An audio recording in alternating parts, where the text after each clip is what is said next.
Once you stop this car, I'm gonna hug you and kiss you, and then I'll never be able to let you go.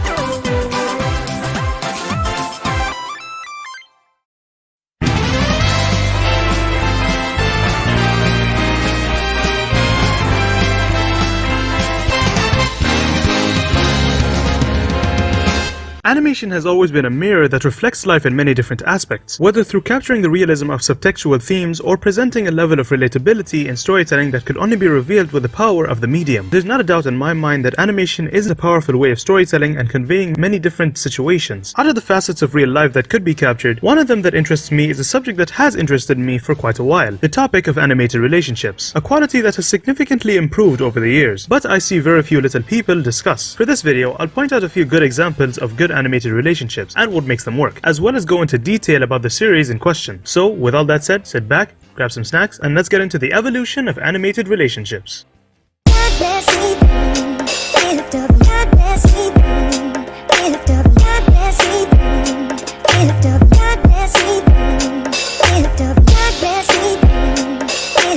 Possibly one of the most prominent couples in animation has to be Homer and Marge Simpson. They've literally taken the crown from Fred and Wilma Flintstone as a prime example when it comes to the middle-class married couple and family. For this pick, I'm mostly referring to the earlier seasons of The Simpsons, since that's where it's most prominent. With The Simpsons spanning over 2 decades of episodes, there just isn't that much that Homer and Marge haven't been through, dealing with things like exes, in-laws, complicated and troubled children, anniversaries, as well as their own differences as a whole. Homer being a lazy, gluttonous, wrathful specimen, and Marge being a kind, nurturing, but still protective individual are both red flags that this relationship shouldn't work on any level, but somehow does. With The Simpsons likely to go on until the heat death of the universe, and so much time to develop on screen, I don't think there would ever be another cartoon married couple quite like them.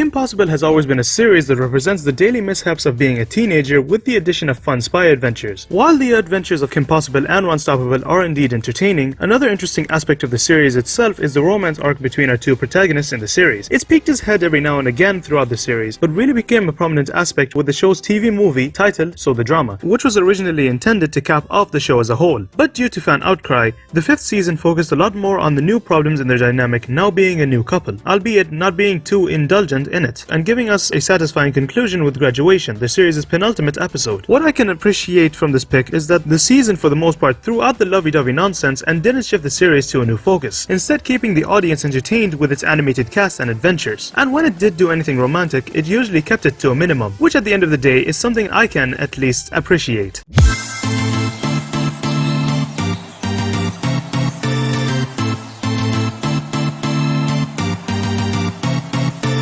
Avatar was mostly a series that delved deep into its characters and gave its all when it came to its characters and story. Of course, there are many pairings I could have chosen for this pick, such as Aang and Katara, or even Zuko and Mei, but the most prominent romance in the series as a whole has to be between Sokka and Suki. On one side, we have Sokka, possibly one of my favorite characters from the series. In a world of benders, he can't bend and must find other ways of making himself useful. It's definitely interesting watching him succeed as the sort of underdog when compared to the other members of Team Avatar. Before Suki, he had Princess Yue, not a bad character by any means, but a little bit bland in terms of Avatar's female leads. Then we have Suki, the badass Kyoshi warrior, and just one of Avatar's tremendously well-written and developed characters. Throughout the series, we see their relationship blossom, which alongside watching Sokka grow so much as a character, especially in the last season, makes Avatar definitely one of the best series in television history, and makes this relationship one of the best in my opinion.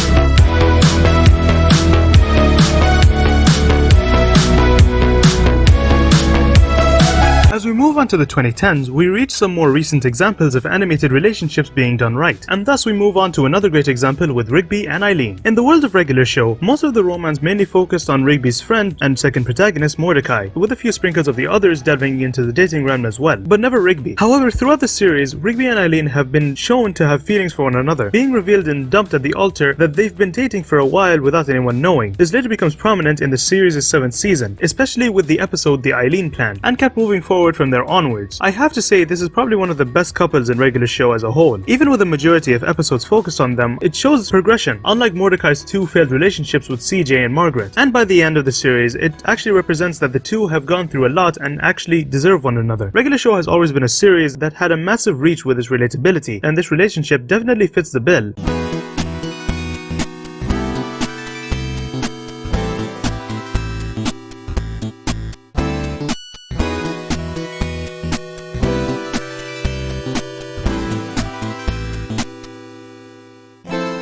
Like I said before, the 2010s have some more recent examples of animated couples. With that came a new wave of LGBTQ+ representation. Steven Universe itself already acts as a poster child of sorts when this type of representation is brought up, and by far one of the best has to be Ruby and Sapphire. These two have had a long history in the series as a whole, from first being introduced in Jailbreak to having their origins revealed in Story for Steven. There's no doubt that this pairing in particular have been through a lot. Throughout the series' 5 seasons, we see them change, evolve, and adapt to new situations, which in turn helps add some much needed character development for Garnet, seeing as how she is literally the combination of their good traits within. There exists no doubt in my mind that when it comes to animated relationships, sometimes the best ones aren't always as straightforward as they seem.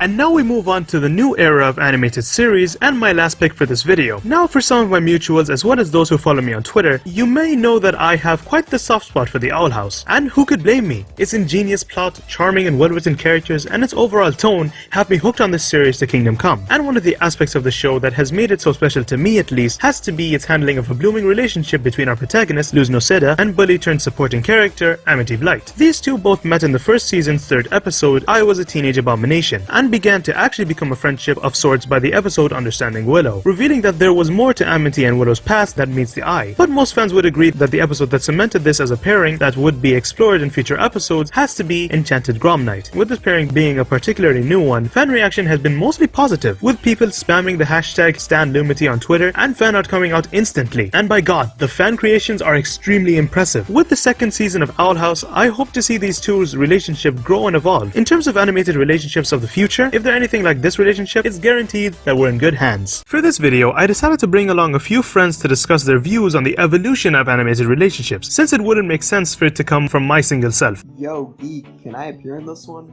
No! God, please, no! No! Take it away, guys. Animations and relationships. Some are very wholesome, and some very frustrating, because the characters take at least 5 seasons or even more until the end of the show to confess to each other. Welcome to cartoons. When I watch a cartoon and see 2 potential love interests, my first thought is, oh no, it's going to take these characters at least until the end of the show to tell each other how they feel. I have seen many cartoons have a relationship and drag it out for so long that it gets to the point where you're like, how are they not dating? The new series, The Owl House, shows a potential relationship between Amity and Luz, who is the main character. The creator has hinted them possibly becoming more than friends, and I'm all for that.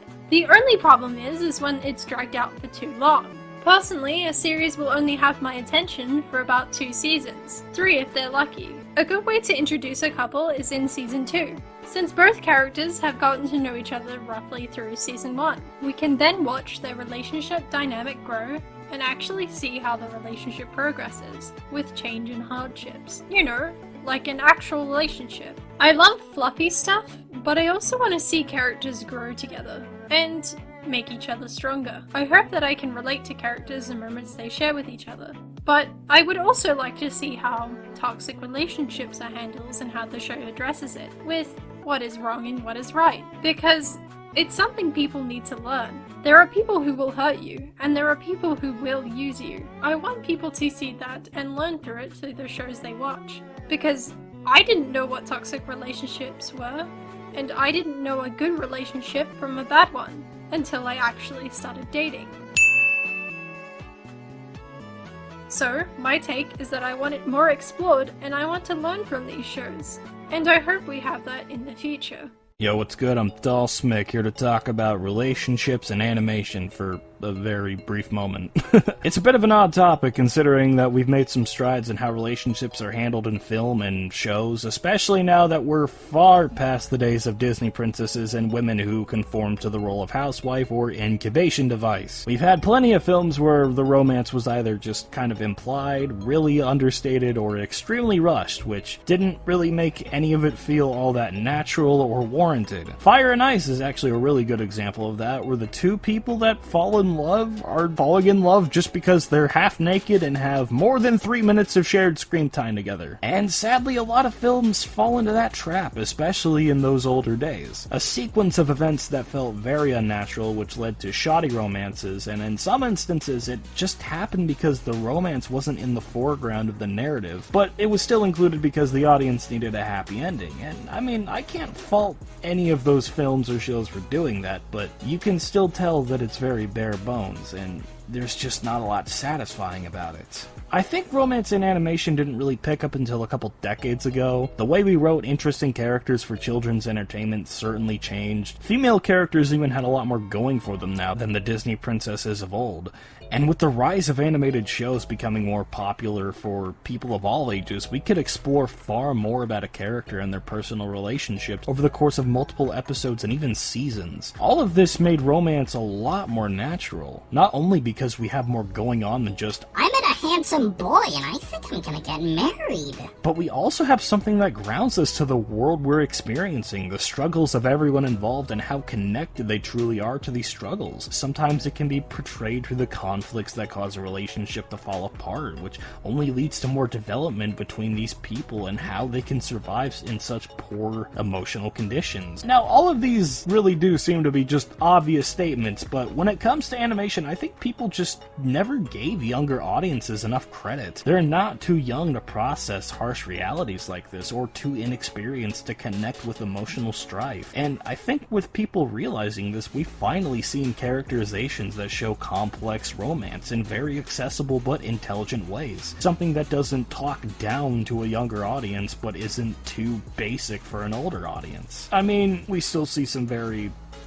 bad examples of this out there, especially in movies made by Illumination or DreamWorks, where it isn't considered a primary focus, or again, because they think that audiences probably aren't smart enough. But the last 20 years of great animation have provided us with some unforgettable and extremely relatable couples that will stay with us for the rest of our lives. And I hope going forward we still get to see this approach.